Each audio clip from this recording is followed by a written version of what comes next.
السلام عليكم ورحمة الله وبركاته أصحاب تقاليد كحلان channelka handmade with asma kusoo dhawaada video cusub insha allahu tacaala maanta waxaan sameyn doonaa insha allah salad yar oo qofku size ku doono ka dhigan karo sida ujeedaanba goobadan waxa weeyaan goobadii markii u dambeysay aan sameynay waan idinku barayay sida aad goobada u balaarinaysid ama aad usii laba jibaaraysid toliinada halkii aan ku istaajinay ayay ku taagan tahay laynkii koobaad 5 buu ahaa laynkii ku xigay 10 buu ahaa haddii aan ku celiyo laynka koobaad wuxuu ahaa 5 lambar 6 waan ku xidhaynay laynka labaad wuxuu ahaa 10 oo mid kastaba waan laba jibaaraynay 11 waan ku xidhaynay laynka ku xiga wuxuu ahaa 20 21 waan ku xidhaynay kadib laynka ku xiga wuxuu ahaa hal single ah iyo mid aan laba jibaaraynay marka tiradu waxay noqonaysaa 31 ama 30 31 waan ku xidhaynay kadib laynka ku sii xiga waxaan ka wada dhigaynay dhammaan hal stitch halkeedun bay taagnaanaysaa 31 laynka ku xiga wuxuu ahaa hal laba oo yacni single kadibna waan laba jibaaraynay marka waxay noqonaysay tiradu 41 oo 40 stitch iyo 41 aan ku xidhaynay kadib waxaan sameynay wada dhammaan waxaan ku xigsiinay hal ayaan ku wada sameynay marka 41 stitch ayaan haysanay wareega markaan wada tirino yacni waxay noqonaysaa 40 silsiladood ayay ka kooban tahay oo kuwii shaqada ah iyo 41 oo ah tan ku xidhaynay qofkii jecel inuu barto sidan goobada u sameeyay dabcan wuxuu ku noqon karaa videogan ka horeeya waan si fiican ugu sharxay oo aad uga fahmi karo si uu sameeyay marka maanta waxaan doonayaa inaan tuso qaab cusub maaha laakiin qaab yaro fudud oo ku sameyn kartid saladahan waad weyneyn kartaa waad yareyn kartaa si aad ugu jeceshahay design-ka doonaysid kalarka doonaysid waxaad ka dhigi kartaa mid yar oo lagu gurto for example oo kale ku guratid makeup-kaaga oo kale sida brushka makeup-ka waxa lagu guran karaa qalmaanta waxa lagu guran karaa waxyaabo badan baa lagu guran karaa haddii ballaaran yihiin oo kale ama weyn yihiin oo kale ubaxyada xataa waa lagu guri karaa ubaxyo for example oo kale ama caadi ah oo bahalkii ah ubaxyada for example oo kale caagi ah oo kale ama ubaxyada laga sameeyay crochet-ga sida jeceshahay marka aan bilowno bismillah shaqadeena wajigeedu waa sidan markii hore sidan aan u shaqaynaynay yani sidan aan ku wadnay shaqada waxaan sameynaynaa halkaas waxa weeyaan stitchkii aan ku xidhnay shaqada sidan ayaan u wareejinaynaa markaan wareejino caadi irbadeeniyo noogu jirta waxaan iska furaynaa markerka ama calaamadiyaha markaan furno waxaan sameynaynaa silsilad kastaba sida halkaa ka muuqato duleeladaas cadaanka yani miiskii hoostu ka dhex muuqdo ayaan mid kastaba dhex gelaynaa markaan waxaan ku sameynaynaa gursada la dhaho munzaliqa ama aan usoo bixino gursada siibata marka maxaan sameynaynaa dunta sidan aan u qabanaynaa halkan waxa ku jira baalki yani shaqada xagga dambaan kaga shaqeynaynaa si waxaan rabnaa inaan sameyno yani istaagoo kale ama dhabaroo kale aan u sameyno laynkan u dambeeyey si aan ugu dhisno taagii salada marka waxaan sameynaynaa halkaasaan gelaynaa waa kaa stitchkii u dambeeyay aan galnay isagaan hoos gelaynaa labada dacal ayaan halka hoose ka maraynaa xadhigaan kusoo rogaynaa kadibna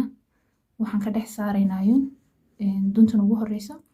kadib waan calaamadinaynaa because waa laynka halkan aan ku xidhaynay ama waxa weeyaan stitchkii u dambeeyay waa muhiim inaad calaamadisid si aanay kaaga lumin ama aad hadhow toolo aad u garatid laynka dhammaadkiisii iyo bilowgiisii markaa safka waan dhammaystiraynaa annagoo mid walba ku shaqaynaynaa gursada siibata hal xabo shaqadaada waxaad isku daydaa inaad ka dhigtid mid aan xoog u jiidanayn yacni aad ha u jiidin mid iska yar dabacsan xoogna yaani kaaga furnaanin yani xoogna yaana u geejisnaan si yaroo fudud mid kastaba halkaas duleelka gal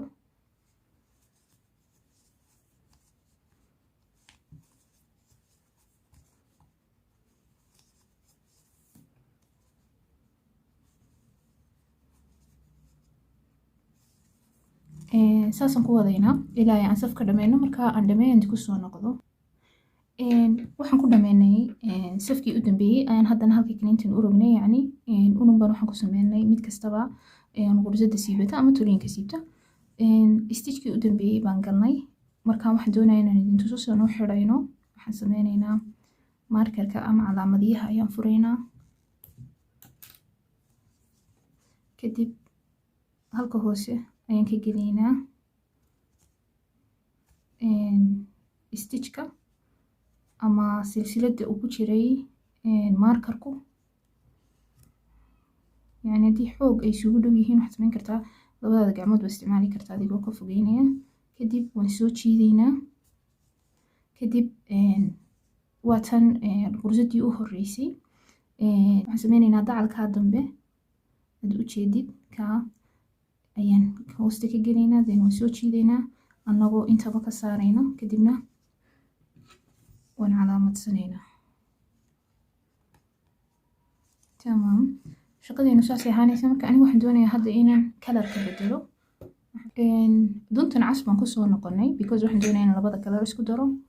marka sidii aan idiin sheegay markaad labada kalar isku daraysid unbaad qabanaysa waxaan sameyneynaa hadda waxaan ku shaqeyneynaa stitch kasta hal stitch oo kaliyaata ayaan ku shaqeyneynaa annagoo sidii goobada markaan sameyneynay ma gelayno yacni labada dacal ee silsilada halkeeda hoose ma gelayno oo halkaas ah maya waxaan gelaynaa halkan labadan liidee hoose ama xarafkan raqam 8 of carabiga u eeg kaas ayaan dhexda ka gelaynaa annagoo halka kale kasoo baxayna marka videogii horaan aad ugu sharxay qofku uu ku noqon karo waxaan sameyneynaa halkaasaan gelaynaa si aan halkaa uga soo baxno yani labadaa liid aad u jeedaan dhexdooda ayaan kasoo baxaynaa sida u jeedaanba waxaan kasoo dhex baxaynaa labada liid ee ay birta ku jirto kaas iyo kaas halkana sidoo kale waxaan ka galnayn halka xarafka v-ga marka waxaan sameyneynaa dunta cusub ayuun baan soo qabanaynaa ama kalarka doonaysid inuu aad soo jiidatid duntii kaliyada waad iska daynaysaa waxaad sameynaysaa marka caadi waxaad sameynaysaa qursad buuxbuuxin ah qursada buuxbuuxinta ah qofkii ku noqonaya casharkeeda gooni baan ugu soo sharxay marka waxaan sameyneynaa labada liid baan dhex gelaynaa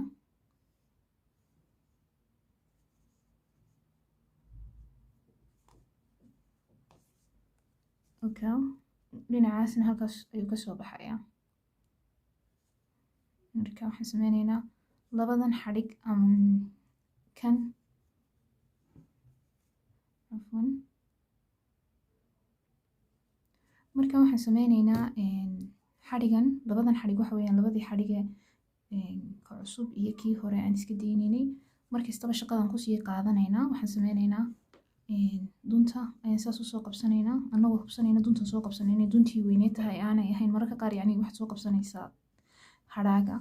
marka waad iska hubsanaysaa waxaad sameynaysaa qursad xashwi ah caadi si caadi ahun haddana kan kale dhex gelaysa labada liid waa kuwa hadda labada liid baad kasoo dhex baxaysaa waad soo jiidaysaa qursad xashwi ah haddana labadii liid waa kuwa waad dhex gelaysaa halkan ayaad kasoo dhex baxaysaa waad soo jiidaysaa qursad buuxbuuxin ah oo caadi aad sameynaysaa saasaan safka ugu wadaynaa annagoo aan waxba ka bedelin stitchka keliyaata dhex gelaynaa meeshaas hubsanayna inaan halkaa kasoo baxnay kadibna soo jiidayna dunta kadibna sameyneynaa qursad xashwi ah markaa safka dhan saasaad ku wadaysaa markaan dhammeeno ayaan isku soo noqonaynaa markaa saasay u ekaatay markaan sameynay wareegii u horeeyey ee aan ku sameynay qursada buuxbuuxinta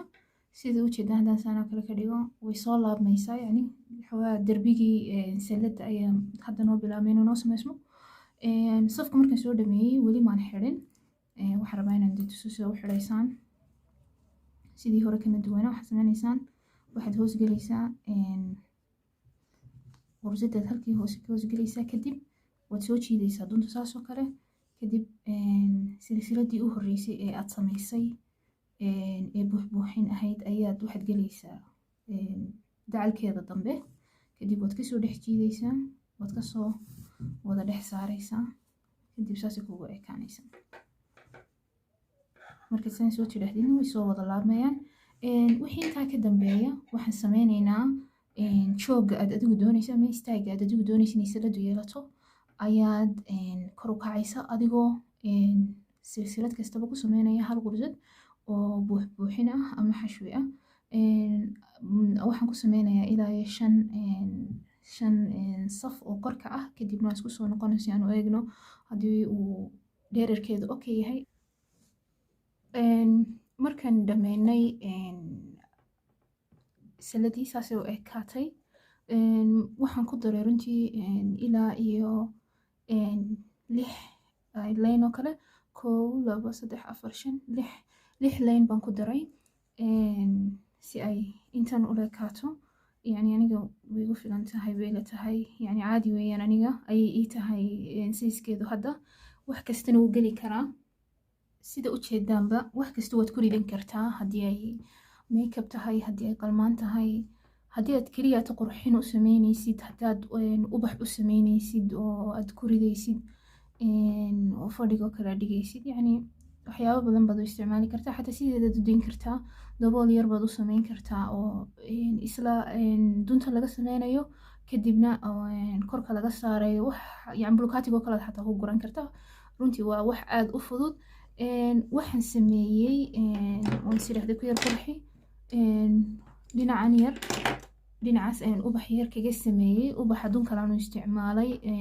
because kalarkan xareediga xogaa uu soo saaray labadan kalaree dambe halkaa dhexdana kuushaas yar ama waxaas yar baan kaga yar qurxiyey marka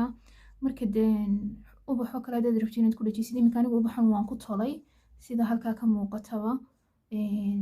duntaan u isticmaalay aniga u isticmaalay irbadii aan ku nadiifin jiray xarkaanta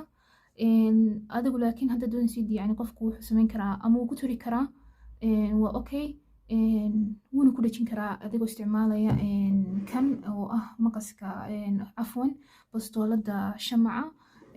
sida aan haddaba iminka kan ugu isticmaalay haddii qofku doonayo wuu badin karaa ubaxyada haddii aanu doonayn ubaxyo tootale uu doonaya inay bahashu ahaato keliyaata dunto keliyaatan waa okay laakiin ani waxay la tahay xogaa qurux buu siiyey marka waxaan rajeynayaa insha allah inaydun wada tijaabisaan bal inaydun sameyn kartaan iyo in kale aad bay u fududahay wax dhibaato ah malaha qof kastaana wuu sameyn karaa markay samaysana nala soo wadaagtaan insha allahu tacaala markay samayseen sida u ekaatay qofkii duntan helaya dabcan weeyaan dumanka kale ma istaagayso dabcan waxaan ka wadaa yani dunta khafiifka sida tan oo kale ah ee jilicsan dabcan ma istaagi karto laakiin waxaan rajeynayaa intii duntan heli kartaa inay bal isku tijaabiso insha allah yani casharku aad u fududaa baan rajeynayaa waan wax dhibaato ah idinkala kulmin qof kastaan u fahmay haddii aanad fahmin igala soo xidhiidh baraha bulshada accountyadan ku leeyahay ama comment igu reeb insha allahu tacaala videogan hoostiisa inta videoga kala soo gelinayo aad iyo aad baan idiin salaamay asalaamu calaykum waraxmatullahi wabarakaatuh